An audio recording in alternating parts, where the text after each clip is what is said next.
Belo Monte, uma usina polêmica. Na segunda reportagem sobre a construção da hidrelétrica no Pará, vamos mostrar o impacto da obra para o ecossistema da Amazônia.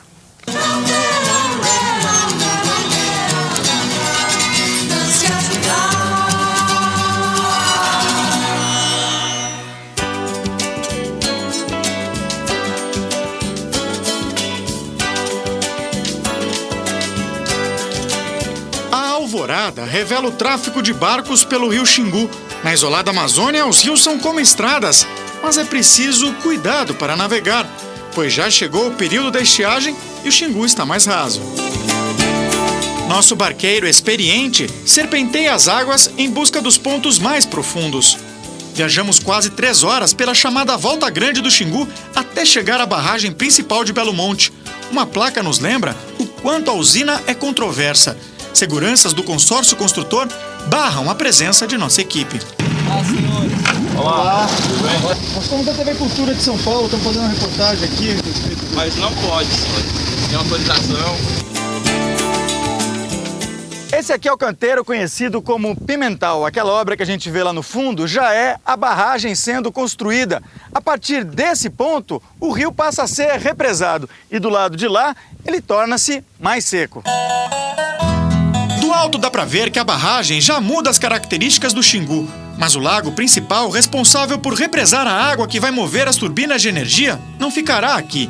O curso do rio será desviado por um canal com 20 quilômetros de comprimento até a casa de força principal, fazendo a Volta Grande do Xingu ter o seu regime de água completamente alterado.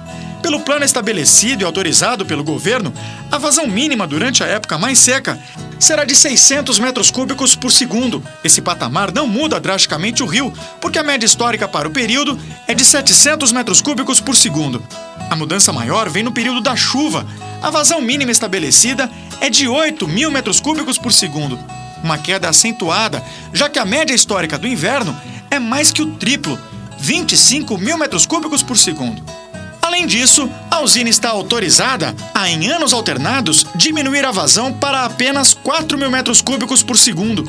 Isso pode trazer grandes danos às plantas e aos bichos que vivem na região, inclusive espécies ameaçadas de extinção, explica esse pesquisador. Bom, esse tem um impacto muito maior sobre a região e acaba com os rios, os ambientes aquáticos, peixes, etc. naquele lugar, mas também com a parte de floresta em volta. Os técnicos da Norte Energia rebatem os críticos dizendo que os números retratam um patamar mínimo e que se houver mais chuva, mais água deve correr pelo Xingu. Não é o volume, e sim essa variação que tem, né, que vai justamente suprir a vida na Volta Grande. Pelo menos é o que foi consensuado. Mas se por acaso, ao longo do tempo consensuado, que são 6 anos, de estudo, de monitoramento, ficar provado que realmente houve algum impacto, esse regime será repensado, né, para que a gente possa encontrar uma outra condição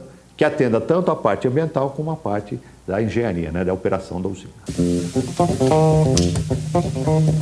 Os ambientalistas que acompanham a construção de Belo Monte criticam o fato de a obra começar antes de os estudos serem aprofundados. Do ponto de vista socioambiental, nós estamos na idade da pedra, né?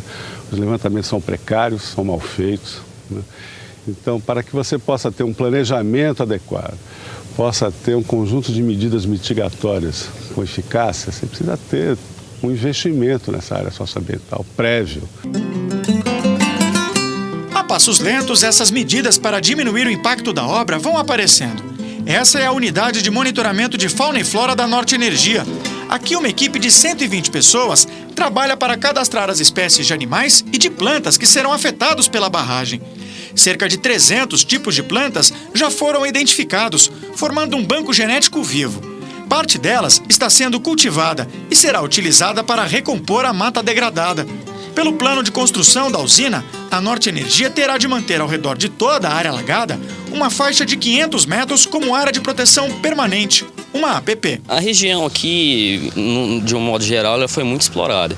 E tem algumas espécies que são de origem aqui, nativas daqui, e que a gente não encontra mais com abundância, como mogno, ipê roxo, ipê branco. A fauna também está sendo monitorada. Os bichos são afastados por equipes que percorrem as áreas atingidas. Quando um deles está machucado e não pode fugir, ele é capturado e trazido para a recuperação. Foi o que aconteceu com esse cachorro vinagre e com esse tatu, que tinha uma lesão na cauda e acaba de ser operado. A gente espera que corra tudo bem e ele possa voltar saudável para a natureza, devolver para as áreas de soltura mesmo. Mas as instalações ainda são insuficientes quando se pensa no impacto e no ritmo da obra. O sol beija as águas do Xingu. O bonito espetáculo parece questionar se haverá lugar para o homem em meio a tanta natureza.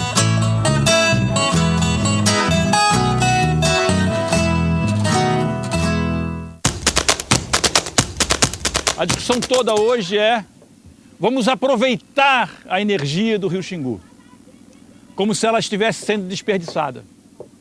A ideia de Belo Monte é a ideia de aproveitar algo que está sendo jogado fora, que está caindo no mar. Mas isso não é verdade. O rio Xingu é aproveitado todo o tempo. A energia do rio Xingu se dissipa na vida de todos os que estão em volta dele, sejam plantas, sejam animais, sejam os índios, sejam as populações ribeirinhas, sejam os municípios. Então a discussão não é aproveitar algo que está indo fora. A discussão é como canalizar um certo aproveitamento em benefício de alguns e em prejuízo de outros. Então todo o debate, na verdade, é um debate político, é uma escolha que o Estado brasileiro está fazendo. E essa escolha, aqui no Xingu, está reproduzindo inteiramente um modelo de desenvolvimento altamente predatório. E predatório em que sentido? Desconsiderando a população local e desconsiderando a natureza local. Vou aproveitar para fazer um comentário aqui de uma telespectadora, Adriana Oliveira. Essa megalomania do desenvolvimentismo, essa vontade cega de crescimento, merece ser questionada. Desenvolver o Brasil em direção ao quê? Isso vai ser muito bom para mostrar à população a que realmente Belo Monte será. Como é que vocês veem esse movimento, esse modelo de desenvolvimento? Acho que este modelo, que foi um modelo adotado nos anos 70, ele provocou danos ambientais e trouxe pouco desenvolvimento em contrapartida.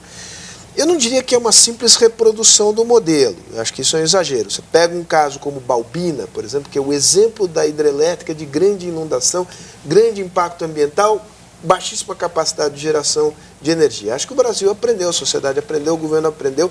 Belo Monte digamos, um empreendimento de melhor qualidade. A pergunta é se ele é de qualidade suficiente e quais seriam as alternativas. A pergunta que eu gostaria de ver respondida é a seguinte: o Brasil tem necessidade de geração crescente de energia. O país precisa crescer e isto é um imperativo do qual a gente não pode fugir. Há outras maneiras de gerar a mesma magnitude de energia com menor impacto ambiental? Essa é a pergunta que eu acho que não fica clara. Acho também que o governo não ajuda a esclarecer essa questão, porque o governo tem o cacuete de dizer eu vou fazer, né?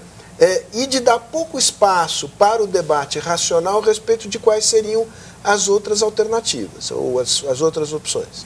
Eu acho que justamente nesse ponto que é fundamental, quer dizer, o projeto todo não contou com um debate, com a participação, um estudo de como isso afetaria a população ribeirinha, não contou com a previsão dos danos, então agora estão tentando tirar o atraso, atender as críticas dos ambientalistas, da sociedade, as reclamações. Então eu acho que é justamente esse tipo, são duas coisas. Primeiro, uma concepção de desenvolvimento com responsabilidade, não é um desenvolvimento a qualquer custo, então o modelo tem que ser repensado mesmo, né?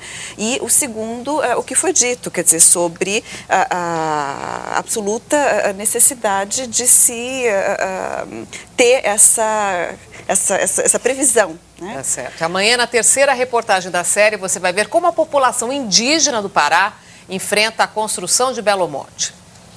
Veja a seguir: Câmara aprova plano de incentivo à indústria que prevê 45 bilhões de reais em financiamentos. E mais, Senado americano acusa a HSBC de lavagem de dinheiro de traficantes e ditadores.